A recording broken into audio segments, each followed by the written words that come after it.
President of the United States of America, Joe Biden. John, how are you?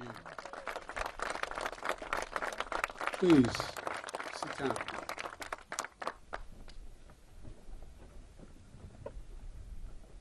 At last, the hour had come. Dawn, 6th of June, 1944. The wind was pounding as it is today, and always has against these cliffs. 225 American Rangers arrived by ship, jumped into the waves, and stormed the beach.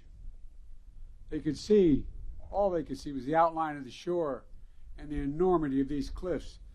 And I'd like to look, I know I'll get in trouble with the Secret Service if I go to the edge and look over, but think of those cliffs as my host just showed me.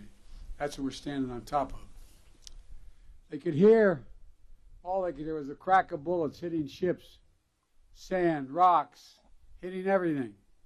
All they knew was time was of the essence. They had only 30 minutes to eliminate the Nazi guns high on this cliff. Guns that could halt the Allied invasion before it even began. But these were American Rangers. They were ready. They ran toward the cliffs and mines planted on the beach by Field Marshal Rommel exploded around them, but still they kept coming. Gunfire rained above them, but still they kept coming. Nazi grenades thrown from above exploded against the cliffs, but still they kept coming. Within minutes, they reached the base of this cliff. They launched their ladders, their ropes, and grappling hooks, and they began to climb. When the Nazis cut their ladders, the Rangers used the ropes. When the Nazis cut their ropes, the Rangers used their hands. And inch by inch, foot by foot, yard by yard, the Rangers literally clawed their way up this mighty precipice until at last they reached the top. They breached Hitler's Atlantic Wall, and they turned in that one effort the tide of the war that began to save the world. Ladies and gentlemen, yesterday I paid my respects at the American Cemetery just a few miles from here, where many of those Rangers who died taking this cliff are buried. I spoke of what the fallen had done to defend freedom. Today, as I look out at this battlefield and all the bunkers and bomb craters that are still surrounded, one thought comes to mind. My God, how did they do it? How were these Americans willing to risk everything, dare everything, and give everything? There were Americans like Sergeant Leonard Lommel from New Jersey. He was one of the first Rangers to jump off his ship and run toward the cliff. He almost was shot right above the hip initially, and wasn't sure, but he was. He kept going. At one point, he was scaling the cliff. Another Ranger yelled, "I'm not sure I can make it." And Lommel yelled back with every ounce of strength he had in him, "You've got to hold on." And he did, and they did. Americans like Sergeant Tom Ruggiero from Massachusetts. A German shell hit his boat as he was approaching the shore. Everything exploded. The sergeant was knocked into the freezing water, and as he told it, he began to utter a prayer. "Dear God, don't let me drown. I want to get in and do what I'm here and supposed to do." Americans like Colonel James Rudder of Texas. When the military asked for a battalion for this daring mission, he raised his hand and said, "My Rangers can do the job." He knew their capacity. He knew the strength of their character. A few days after they scaled this cliff, he wrote a condolence letter to a mother of one of the Rangers who gave his life here. And that letter said, "A country must be great to call for the sacrifice of such men. A country must be great to call for the sacrifice of such men." And Americans like John Wardell from New Jersey. John is here. John, we love you, man. Thank you for all you've done.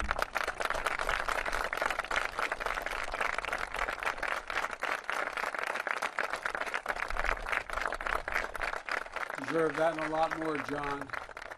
Just 18 years old, he deployed to this cliff to replace the surviving Rangers on that D-Day invasion. He would go on to fight across France and Germany. In early December 1944, during one of those battles, shrapnel pierced his skull. But by Christmas, he was back, fighting with his unit. And here's what he said about what the notes he kept at that time. He said, knowing that my buddies and I always looked out for one another. That's why he came back. That's why he fought so hard to get back. He always looked out, and his buddies looked out for one another. When we talk about democracy, American democracy, we often talk about the ideals of life, liberty, pursuit of happiness. What we don't talk about is how hard it is. How many ways we're asked to walk away, how many instincts are to walk away. The most natural instinct is to walk away, to be selfish, to force our will upon others, to seize power, never give up. American democracy asks the hardest of things, to believe that we're part of something bigger than ourselves. So democracy begins with each of us. It begins when one person decides there's something more important than themselves. When they decide the person they're serving alongside of is someone to look after. When they decide the mission matters more than their life. When they decide that their country matters more than they do. That's what the Rangers at Pointe du Hoc did. That's what they decided. That's what every soldier, every Marine who stormed this beaches decided. A feared dictator had conquered a continent, had finally met his match. Because of them, the war turned. They stood against Hitler's aggression. Does anyone doubt that they would want America to stand up against Putin's aggression here in Europe today? They stormed the beaches alongside their allies. Does anyone believe these Rangers would want America to go it alone today? They fought to vanquish a hateful ideology in the 30s and 40s. Does anyone doubt they wouldn't move heaven and earth to vanquish hateful ideologies of today? These Rangers put mission and country above themselves. Does anyone believe they would exact any less from every American today? These Rangers remembered with reverence those who gave their lives in battle. Could they or anyone ever imagine that America would do the same, wouldn't do the same? They believed America was the beacon of the world. I'm certain they believed that it would be that way forever. You know, we stand today, where we stand was not sacred ground on June the 5th. But that's what it became on June the 6th. The Rangers who scaled this cliff didn't know they would change the world, but they did. I've long said that history has shown that ordinary Americans can do extraordinary things when challenged. There's no better example of that in the entire world than right here at Pointe du Hoc.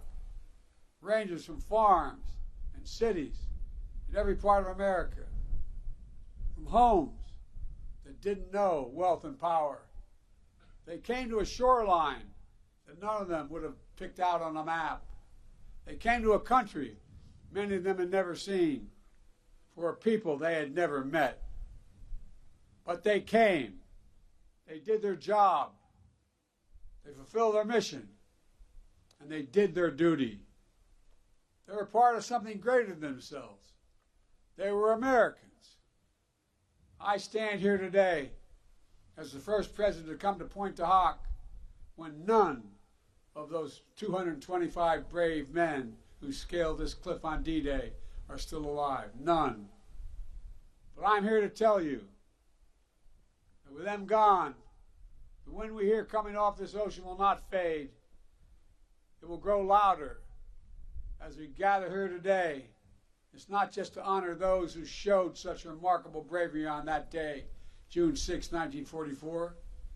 It's to listen to the echoes of their voices, to hear them, because they are summoning us, and they're summoning us now. They ask us, What will we do? They're not asking us to scale these cliffs, but they're asking us to stay true to what America stands for.